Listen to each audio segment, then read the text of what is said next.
Si Dagon ay tumingin kay Quan Chayi at sinabi, "Sa wakas, dumating ka na rin sa Quan Chayi." Inilapag ni Dagon si Guyuzi at tinanong, "Ayos ka lang ba?" Medyo nagulat si Guyuzi sa nangyari kanina kaya sumagot siya, "Ayos lang ako, sana nga madala mo pa ako muli." Ipinaliwanag ni Dagon, hindi ito para maglaro lang. Delikado ito kaya lumayo ka na.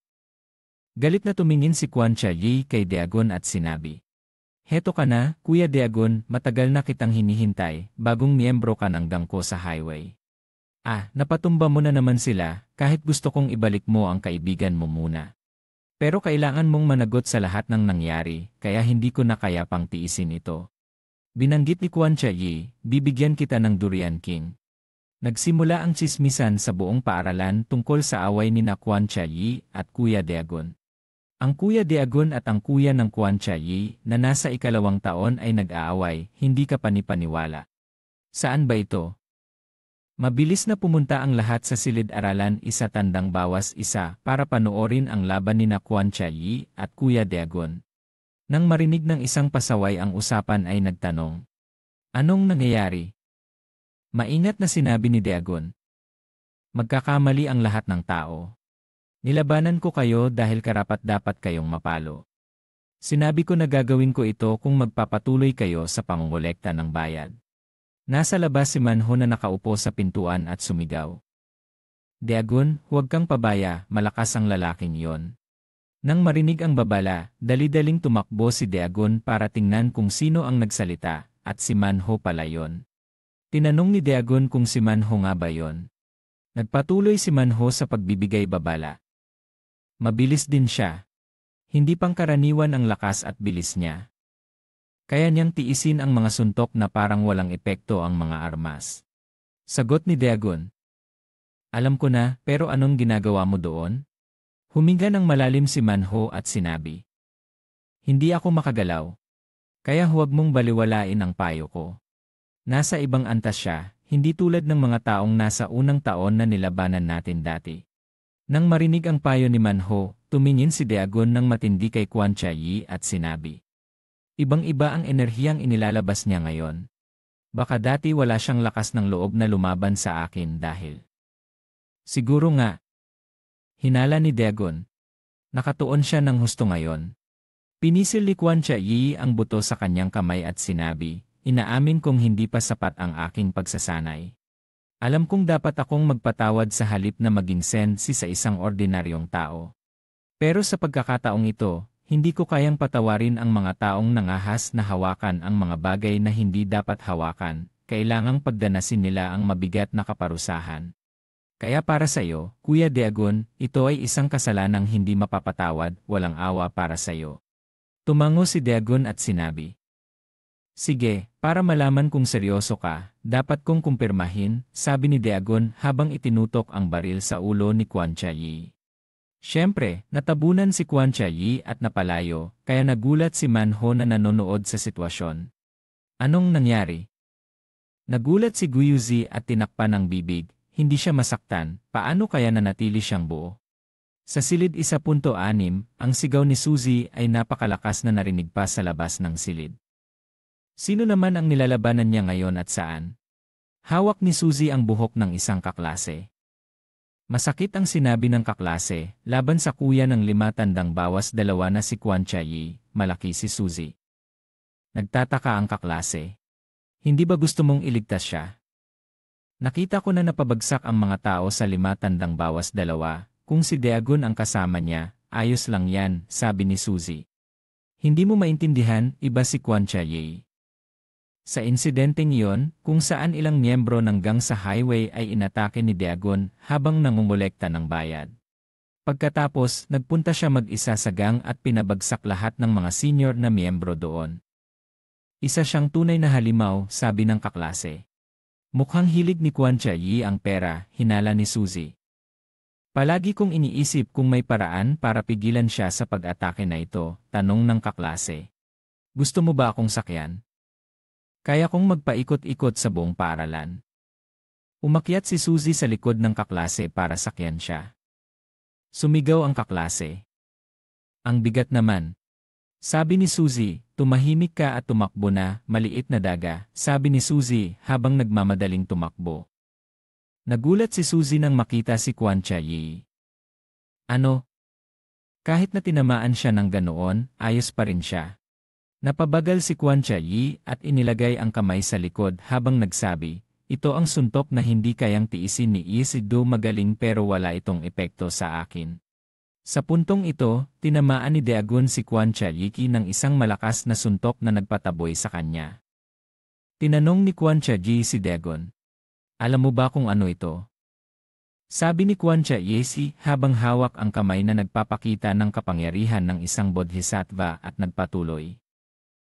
Tumanggap siya ng biyaya mula kay Buddha kaya hindi siya kailanman masasaktan. Naisip ng mga junior sa ikalawa at ikatlong taon, matibay ang katawan niya. Magagamit kaya ni Dagon ang baril laban sa kanya? Hindi matitinag ang laban sa pagitan ng kuya ng ikalawang taon at unang taon sa laban na ito. Habang iniisip ng kuya sa isa tandang bawas tatlo, tinamaan siya ni Suzy. Sesakoy, ang tanga mo, sa wakas ay nag-aaway na rin sila. Sabi ni Suzy habang nakasakay sa kaklase at pinapanood ang laban ni Quan Chiayi at Dagon habang hawak ang sandata ni Hodong.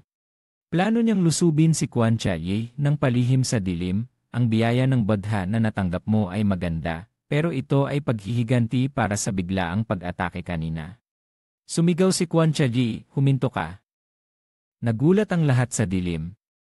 Sabi ni Quan Chiayi, mga taong walang kwenta. Kanina, halos patay na kita, parang langgam ka lang sa akin. Nagulat ang lahat sa dilim sa mga salitang iyon mula kay Quan Chiayi. Wala rin akong panahon para patayin ang isang maliit na bagay tulad mo, malapit na mauunawaan mo na sa huli ay madadala ka rin kasama ni Kuya Dagon. Tumalon si Quan Chiayi, gamit ang kanyang ika-6 na pandama, mabilis na tumakbo patungo kay Dagon. Napansin ni Dagon ang bilis ni Quan Chiayi at sinabi, sobrang bilis niya, pero nakaiwas pa rin ako sa suntok niya. Nagulat si Suzy na nakatayo sa tabi. Sinimulan ni Dagon ang kanyang kontra at sinuntok ng malakas si Quan Chiayi. Nakayanan ni Quan Chiayi ang suntok ni Dagon, at ang susunod na target ng suntok ni Dagon ay ang mukha ni Quan Chiayi, pagkatapos ay ginamit ni Dagon ang kanyang baril. Tumama ang ulo ni Quan Chiayi sa bintana ng silid-aralan na nabasag sa mga piraso matapos tamaan ng suntok ni Dagon. Nararamdaman ni Quan Chiayi na ang matinding suntok na yon ay hindi kahit papaano nakasakit sa kanya, sabi ni Quan Chiayi habang hawak ang kamay at tumatakbo patungo kay Dagon na mas lalo pang lumalakas ang atake. Nasaktan ang katawan ni Quan Chiayi, pinanood ni Dagon si Quan Chiayi at sinuntok siya sa tiyan, naramdaman ni Quan Chiayi ang sakit ng suntok. Nanginig ang mga paa ni Quan Chiayi sa mga sunod-sunod na suntok ni Dagon. Sabi ni Tanpuk, Kuya Dagon, sobra na. Hindi ko na kayang pangalanan pa ang mga lihim mong teknik, may mga baril ka pa bang hindi nagamit? Dumating si Lik Sehyon, nilapitan ang ilang kuya sa isa tandang bawas tatlo at sinabi, kaya pala ikaw ang nagbigay ng pangalan sa mga walang silbing teknik ni Dagon. Pero hindi ba ayos naman ang mga suntok na yon? Hindi ako sigurado, pero sa halip na gumamit ng baril at baril na pangmatagalan, mas gusto kong umatake si Quan Chiayi kay Dagon. Nakaiwas si Dagon at sumagot, sinuntok niya ang likod ni Quan Chiayi, lalo pang nagalit si Quan Chiayi. Sabi niya, basta't gamitin mo ito ng may guwante sa kamay, sabi ni Dagon habang sinuntok ang tiyan ni Quan Chiayi, kahit anong matigas na bagay. Sabi ni Dagon, anumang bagay sa mundo, gamit ang lakas ng suntok mula sa paa. Isang suntok na parang kidlat sa tiyan ni Quan Chiayi. Lahat ay matutuklap, lumayo si Quan Chiayi matapos tamaan ng suntok ni Dagon, napaluhod si Quan Chiayi, nakatayo si Dagon sa harap niya at mumingiti habang nagtatanong. Nasaan ang biyaya ni Buddha? Totoo bang binigyan ka ni Buddha ng biyaya o nagbibiro ka lang? Galit na sumagot si Quan Chiayi. Huwag kang bastusin ako. Hindi pa rin sumuko si Quan Chiayi kahit na tinamaan siya ng ganoon, tumayo siya at umatake kay Dagon. Inigyan ka ni Buddha ng biyaya o nagbibiro ka lang? Galit na sumagot si Quan Chiayi. Huwag kang bastusin ako. Hindi pa rin sumuko si Quan Chiayi kahit na tinamaan siya ng ganoon, tumayo siya at umatake kay Dagon. Iniiwasan ni Dagon ang suntok ni Quan Chayi. Tinanong ni Dagon, ano ang ibig mong sabihin sa IDE? Mahigpit na hinawakan ni Dagon ang braso ni Quan Chayi. Sinabi niya, dapat ko bang payagan kang magpatuloy? Binira ang braso at sinipa si Quan Chayi sa tiyan. Nagpatuloy si Dagon, hanggang kailan mo balak itago ang peking balot na monghe? Kung totoo ka, humingi ka pa ng biyaya dahil mas marami ka pang tatanggapin na suntok. Sa game shop, dahil hindi dumating ang leader, sobrang seryoso ako, walang sinumang nangahas na abalahin ako dito. Ang lalaking may suot na salamin ay nagtanong kay Park Duchin, nakipag-ugnayan na ba si Samuel sayo? Sumagot si Park Duchin na hindi pa, parang sinabi na ni Lee Se-hyun ang malinaw na resulta. Ang lalaking may suot na salamin ay may masamang ekspresyon at sinabi, unti-unting lumulubog ang buwan, nakakainis talaga. Dapat sana ay kami mismo ang nakakita kung paano binugbog ang monghe na yon. Lumitaw si Lee Se-hyun mula sa likod at sinabi, huwag mag-alala tungkol dyan, tipunin mo lang ang mga bata hanggat maaari. Ah, teka, may isa pa, sabihin mo rin na magdala ng isang bagay. Mabilis na nag-text ang lalaking may suot na salamin gamit ang kanyang telepono. Huwag mag-alala tungkol dyan, tingnan natin kung ano ang magdudulot ng sakit sa kanila. Siyempre, si Quan Chayi ay tinamaan sa isang pisngi ng isang tao. Si Quan Chayi ay sumigaw ng bigas. Ang kamay na iyon ay muling tumama sa kabilang pisngi ni Quan Chayi. Si Lee Se-hyun at si Gu Yuzi ay nagulat na nakatingin. Nakita ni Suzy ang eksenang iyon at naisip sa sarili, si Quan Chayi ay hindi man lang nakapaglaban. Si Quan Chayi na binugbog at hindi makalaban ay sumigaw ng bigas sa loob ng kanyang puso. Hindi ko pwedeng hayaan na ganito lang ako mapabagsak, may malaki akong pangarap at is. Siyempre, si Quan Chayi ay tinamaan sa isang pisngi ng isang tao, si Quan Chayi ay sumigaw ng bigas. Ang kamay na iyon ay muling tumama sa kabilang pisngi ni Quan Chayi, si Lee Se-hyun at si Gu Yuzi ay nagulat na nakatingin. Nakita ni Suzy ang eksenang iyon at naisip sa sarili, si Quan Chayi ay hindi man lang nakapaglaban.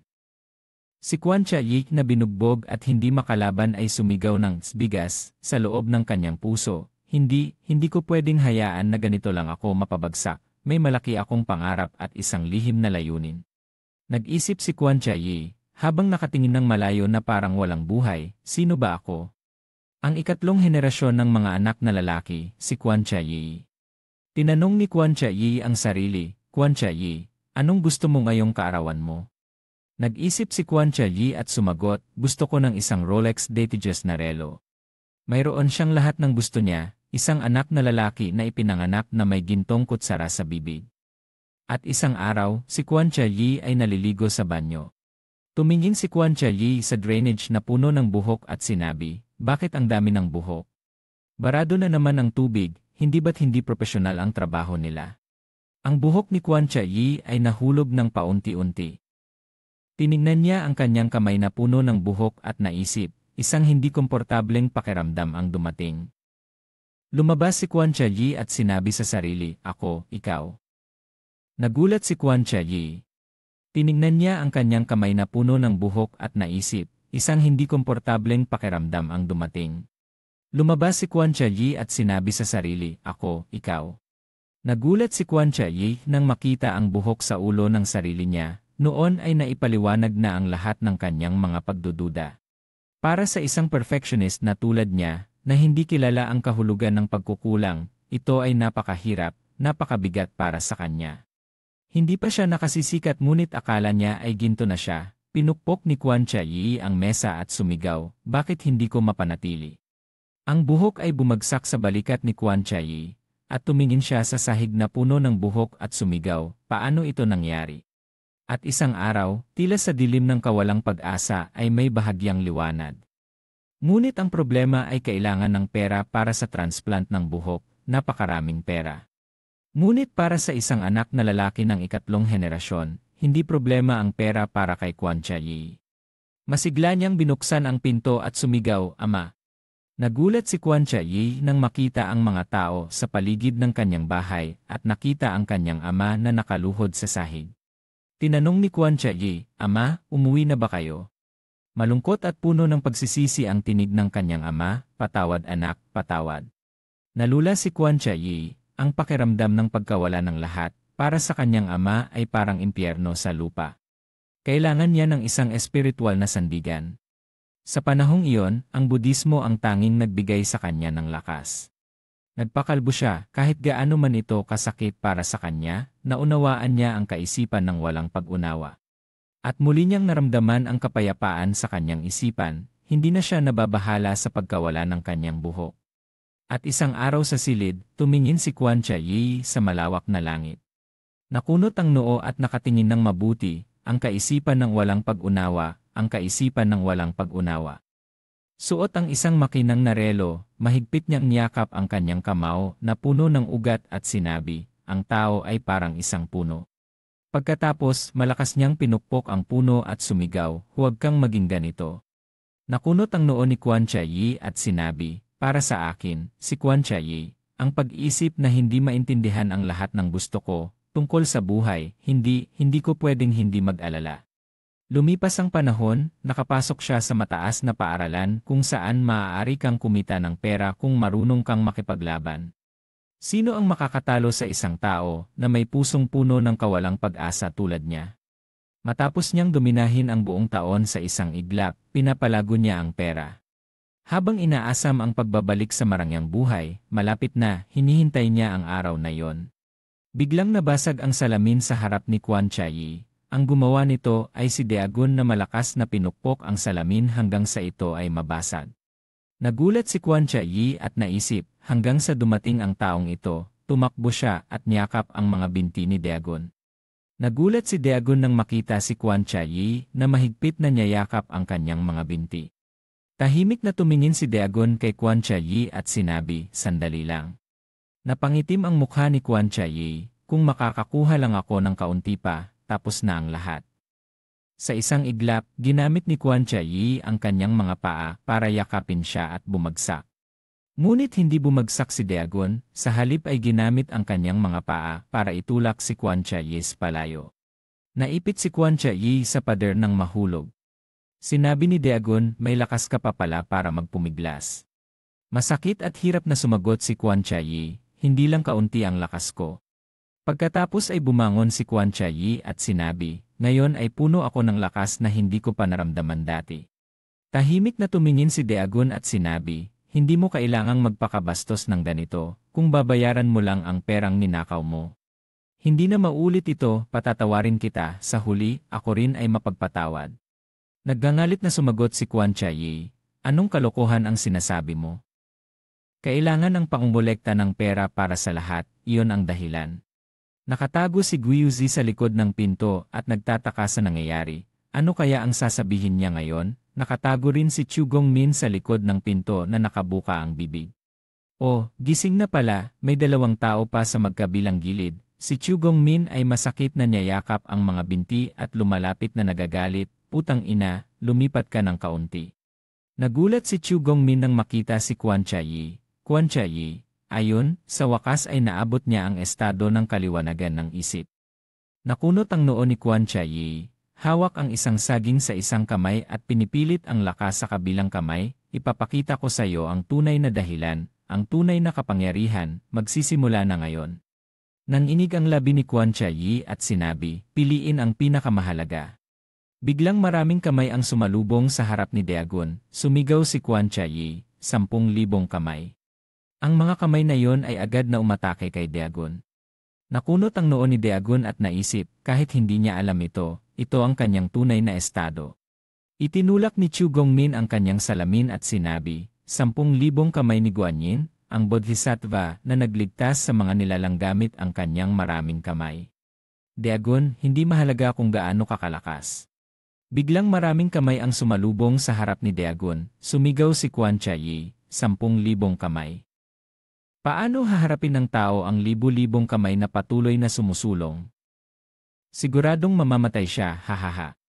Tahimik na tumingin si Baek Sunggi kay Chu Gongmin at naisip, akala ko dati ay baliw na siya, pero ngayon ay mas malala pa. Pinukpok ni Quan Chiayi ang kamao ni Dagon, nakita ni Baek Sunggi iyon at naisip, mabilis lang ang mga suntok niya, pero kahit ganoon, napakabilis ng mga ito. Patuloy na naiiwasan ni Dagon ang mga suntok ni Quan Chiayi. Patuloy na iniiwasan ni Dagon ang mga suntok ni Quan Chia.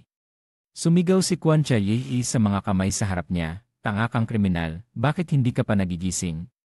Patuloy siyang sumusuntok kay Dagon, ngunit naiiwasan pa rin ni Dagon ang mga suntok niya. Habang sumusuntok at nanunumbat, "Huwag kang makialam dito, lahat ay tahimik lang dati habang tinuturuan ko sila. Hindi mo ba naiintindihan na kinukuha mo ang kapayapaan ng buhay ng lahat? Kung hindi dahil sa iyo, matututuhan na nila ang kaisipan ng walang pag-unawa sa pamamagitan ng pangungulekta ko ng pera." Sumigaw si Quan Chia ng galit, "Malapit na silang maabot ang kaliwanagan, ang unang antas, at matutulungan akong magkaroon ng pera para sa transplant ng buhok." Biglang tumigil si Quan Chia sa kanyang kilos at naisip, "Putang ina, napasabi ko na ang tunay kong intensyon." Nagtataka si Chu Gongmin, transplant ng buhok. Si Chu Gongmin ay naalala na sinabi ni Quan Chia na hindi mo kailangan ng buhok, ito ay simbolo ng sakit sa mundo ng tao, mas mabuti pang mag-ahit ka na. Tahimik na naisip ni Chu Gongmin, hindi ba siya ang nagsabi niyan? Si Dagon ay kumindat at may matalim na tingin, kaya pala iyon ang tunay mong intensyon. Sabi ni Dagon habang inaayos ang kanyang mga kamay, sa labas ay nagpapakita kang parang may malasakit sa iba, pero sa loob ay nasisiyahan ka lang sa iyong sariling kasakiman. Tumingin siya sa ulo ni Quan Chia na may ngiti, "Narinig ko na ang mga taong sakim ay madalas na nangangati ang ulo, kaya pala totoo iyon." Narinig ni Quan Chia iyon at nagalit, "Niyo ko ang kamao, huminto, hindi mo alam ang anuman." Dagon ay hindi rin nagpapatalo, sa labas ay mukhang malakas ang tao. Pagkatapos, pinukpok ni Dagon ng malakas ang kamay na iyon hanggang sa mabasag ito, ngunit sa ilalim ng balat na iyon, ito ay hungkag. Pagkatapos ay ang braso ay nagwasak ng tuluyan. Quang Trauke ay hindi tumigil, 1,000 suntok ay katumbas ng 900 at 99, may natitira pa akong 999 na kamay. Siyempre, mabilis na hinawakan ni Dagon ang kamay ni Quang Trauke. Hindi nagpapatalo si Dagon at pilit na lumaban, sa karaniwan, tanging 2 pangalan lang ang ganito. Pagkatapos ay sinuntok ni Dagon ang mukha niya, "Gising ka na." Sinuntok ni Dagon si Quang Trauke kaya nahulog siya paharap.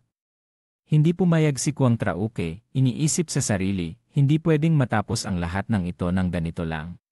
Mahigpit na hinawakan ni Dagon ang kamay ni Quang Trauke. Tumingin si Quang Trauke pababa nang hindi maintindihan ang nangyayari. Pawis na pawis si Quang Trauke sa pagkagulat. Nagulat si Quang Trauke sa paligid. Namangha si Quang Trauke sa malaking tao na may kalamnan na umiikot-ikot. Nagtaka si Quang Trauke, anong klaseng bagay ito, pero iniwan na lang niya at nagpatuloy sa pagsasalita. Kahit ano paman, ang bodha ay patuloy na nagbabantay. Tumingin si Quang Trauke sa paligid at nagsalita, "Tanga." Bigla siyang pumikit at nanahimik. Biglang bumagsak ang malaking kamay at sinabi, "Diyos, pakinggan mo, palayain mo ang kaluluwa ng kanyang sundalo." Ang malaking kamay ay bumagsak sa ulo ni Quang Trauke. Natumba si Quang Trauke nang walang malay sa lupa. Nagulat si Chua Gongmyong at nakanganga sa tanawin sa harap niya. Lahat ng 3 miyembro ng Banghodong, Manho, at Duheo ay nagulat din at nakanganga. Ang ulo ni Quang Trauke ay nakahiga ng walang malay na nakaharap sa lupa at may marka ng suntok sa ulo. Biglang may isang tao na may hawak na telepono at binasa ang mensahe sa screen. "Ay, kumusta na ang mga bagay-bagay? Kakagawa lang niya ng aksyon sa gang sa highway." Iniisip ni Lee Sung-han, kapag natalo na si Quang Trauke, tapos na ang panahon ng 5 taon. Sinuri ni Sam-ul ang telepono at sinabi, "Sige, wala si Limsan." Sa ngayon, sa mataas na paaralan ng Gumgyang, walang mas malakas kaysa kay Dagon. Tumingin si Lee Sung-han at nag-isip, ang natitira na lang ay linlangin si Bai Suju palabas.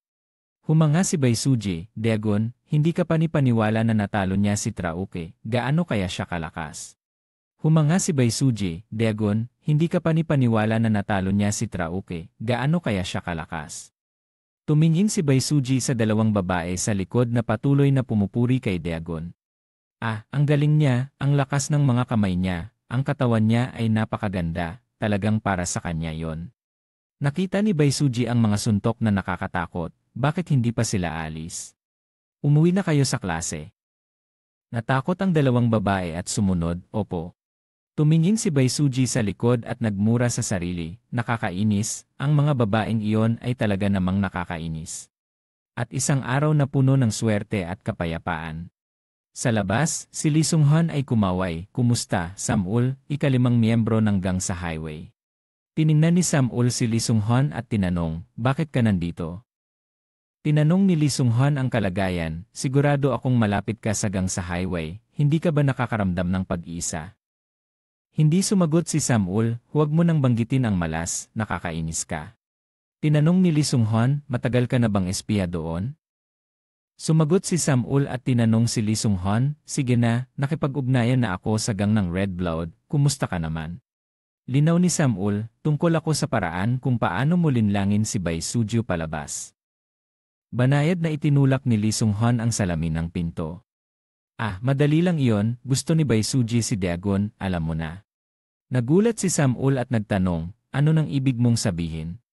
Ipinaliwanag ni Lee Sung-han, "Alam mo ang tungkol kay Baisuju, di ba? Bakit ang vocational school na Bongjen ay malapit sa mataas na paaralan ng Gumgyang?" Naalala ni Lee Sung-han ang nakaraang taon at ipinaliwanag kay Samul, noong katapusan ng taon, ang paaralan ng Gumgyang at Bongjen ang pinakakilala sa lugar ng Dragon Dam. Nang magkaroon ng matinding labanan sa pagitan ng mga gang, may nangyaring nakakagulat. Pagkatapos noon, ang mga gang na konektado sa Bongjen ay biglang nawala. Hindi lang ito basta labanan ng mga gang, si Baisuju at 4 niyang tauhan ang gumawa ng insidente, 5 tao lang pero winasak nila ang lahat ng gang. Ngumiti si Lee Sung-han at sinabi, "Kaya pagkatapos noon, hindi na nangahas ang Bongjen na makipaglaban sa Gumgyang." Nagdesisyon si Baisuju na huwag makialam, kahit na mag-away pa ang dalawang paaralan, pero bakit siya lumitaw sa labanan? Tama ang hinala ko, dahil may miyembro ng gang na nahulog kay Baisuju at sinundan siya hanggang sa pintuan. Nakatawang tanong si Samul, "Kaya ngayon, plano mong ipadala si Dagon na may dalang bulaklak sa bahay ni Baisuju?" Pero gusto ba ni Dagon si Baisuji? Ngumiti si Lee Sung-han ng may halong kasamaan, magdadala siya ng bulaklak sa pintuan niya, parang nagmamahalan, nakakatuwa pero hindi pa sapat. Ngumiti si Lee Sung-han at sinabi ang plano, "Kailangan natin ng mas malakas na hakbang, papasok si Dagon mismo sa bahay niya." Napahawak si Samul, "Wow, mas epektibo ngayon." Nagbabala si Lee Sung-han, "Hindi ito magiging epektibo kung hindi siya makakapasok sa kwarto niya." Nagulat si Samul, "Wow." Pagkatapos ng insidente kung saan natalo ng unang taon ang ikalawang taon, nagbago ang atmosfera sa paaralan sa loob ng isang araw. Sa loob ng paaralan, isang mahabang linya ng Banghodong ang nagtataka, "Ano ba ito?" Nagulat si Banghodong at nagtanong, bakit sila nakapila?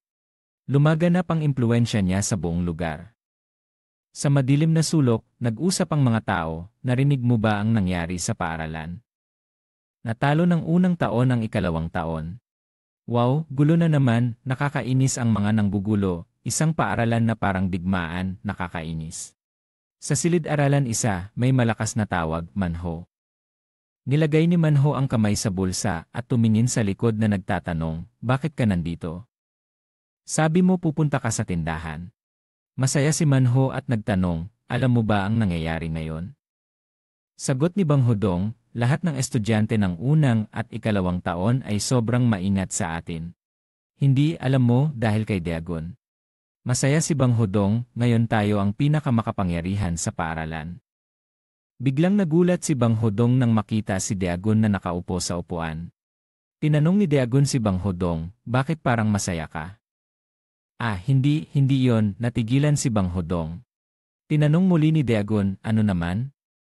Yumuko si Banghodong, "Pasensya na, Dagon, hindi ko sila papahirapan."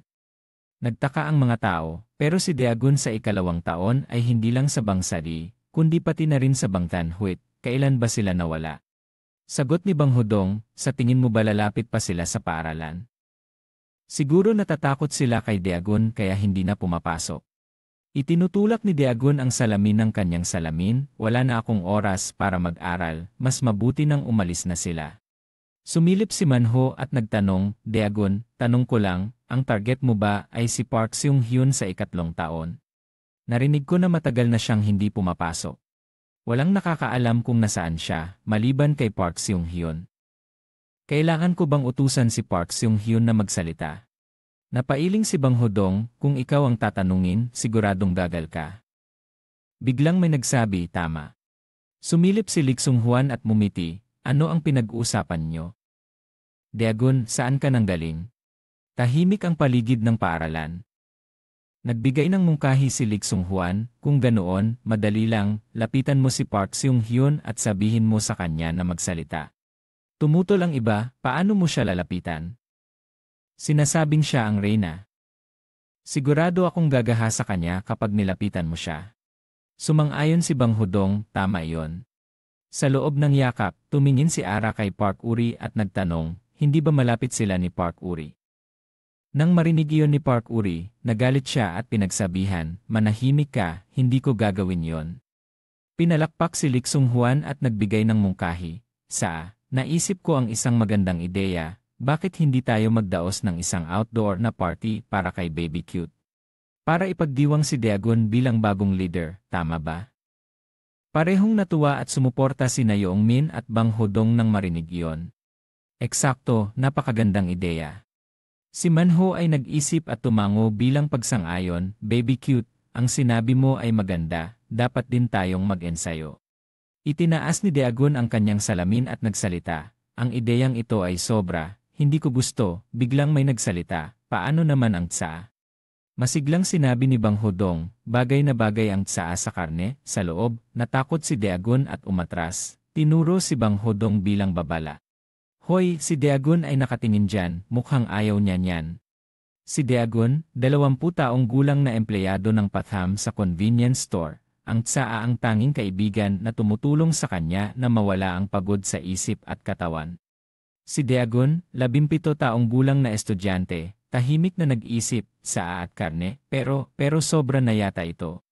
Pumikit ng bahagya si Lee Dong-hwan at masusing tumingin, hinawakan niya ito at nagsabi, dahil estudyante tayo, hindi tayo dapat uminom ng tsaa. Aba, kung ganoon, maghanap tayo ng paraan para hindi makita ng iba.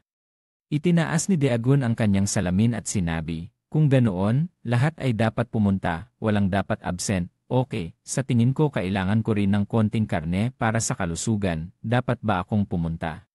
Tumingin si Young Min kay Park Uri at nagtanong, Park Uri, hindi ka ba makakapunta dahil kailangan mong mag-review?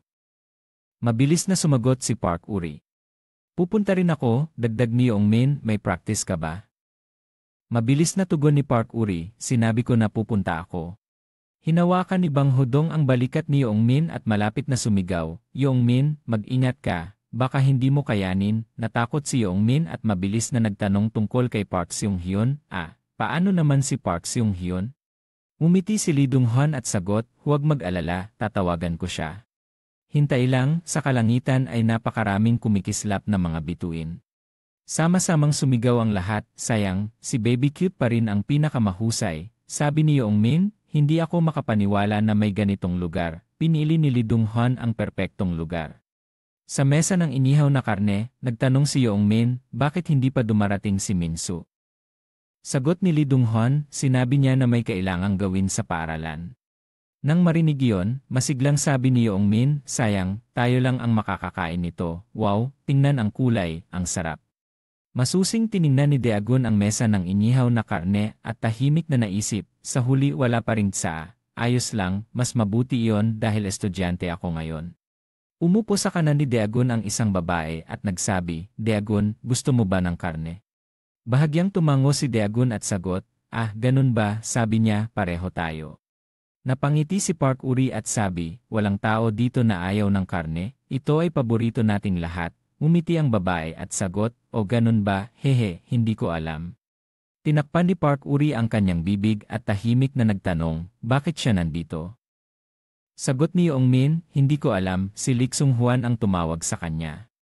Sinabi ng babae kay Daegun, Daegun, hayaan mo akong mag-ihaw ng karne para sayo, sabi ni Park Uri, kaya ko naman gawin ito, si Young Min ay tila nawalan ng magawa at nagsalita.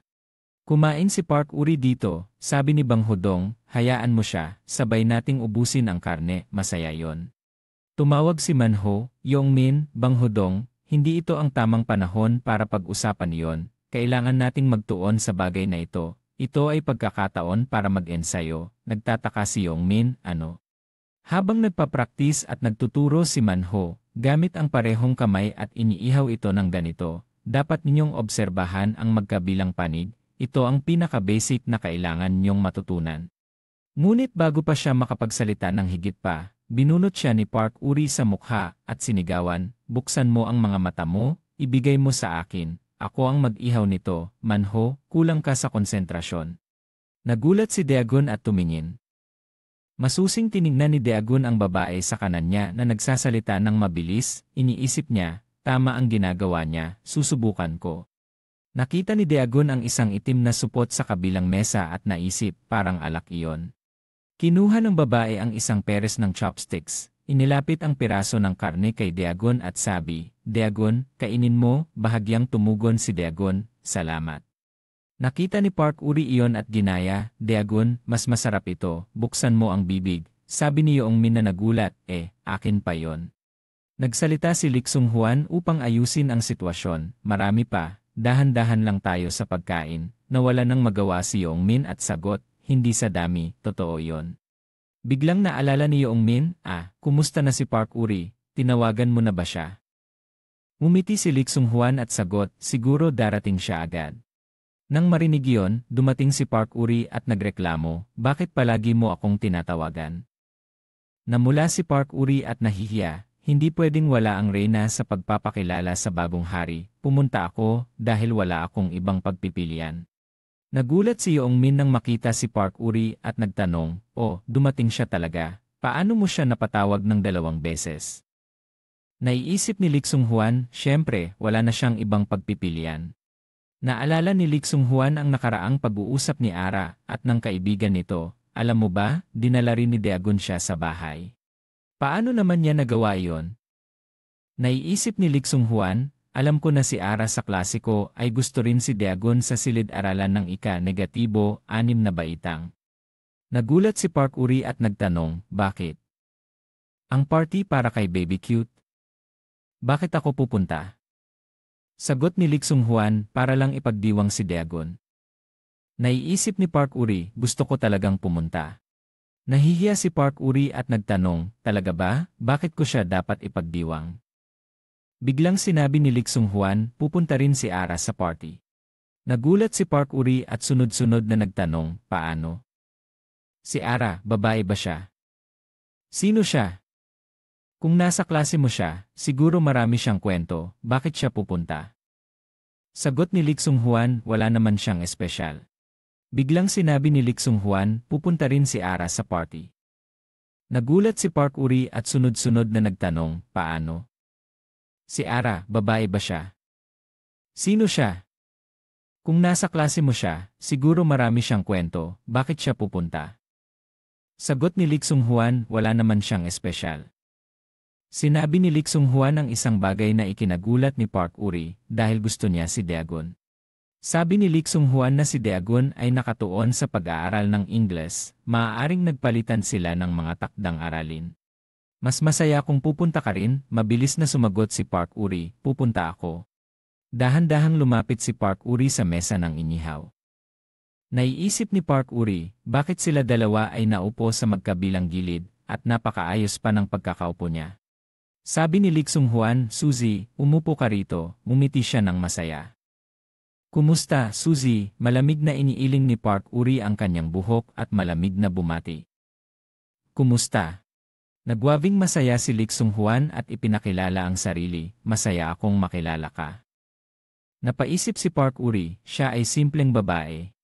Kahit hindi ko gusto, kailangan kong aminin na magaling siyang mag-aral, ako ang pinakamahusay dito. Biglang itinuro ni Park Uri ang tambak ng mga libro sa mesa at nagtanong, Suzy, ayos ka lang ba? Ano ito? Hawak ni Park Uri ang isang libro sa Ingles at mumiti, ipinaliwanag, ito ay libro sa Ingles, nag-aaral ako ng Ingles. Sa tingin ko alam mo na, sagot ni Lik Sung-hwan, ano, kalokohan, magaling din ako sa Ingles. Tinanong ni Lik Sung-hwan, Suzy, nag-aaral ka ba ng Ingles? Napangiti si Park Uri at sagot, tama. Biglang may nagtanong, bakit hindi tayo uminom ng kaunti?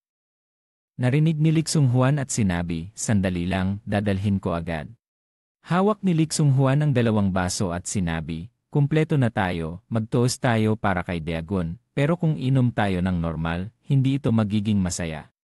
Inilagay ni Liksung Juan ang mga baso sa mesa at nagpatuloy, ngayon ay pagsasamahin ko ang 8 uri, bawat isa ng kaunti, narinig nyo ba, parang para sa mga bata, pero masaya ito. Uminom lahat ng sabay, cheers kay Dagon sa pagiging bagong leader. Ininom ni Dagon ang tsaa, sumunod si Manho.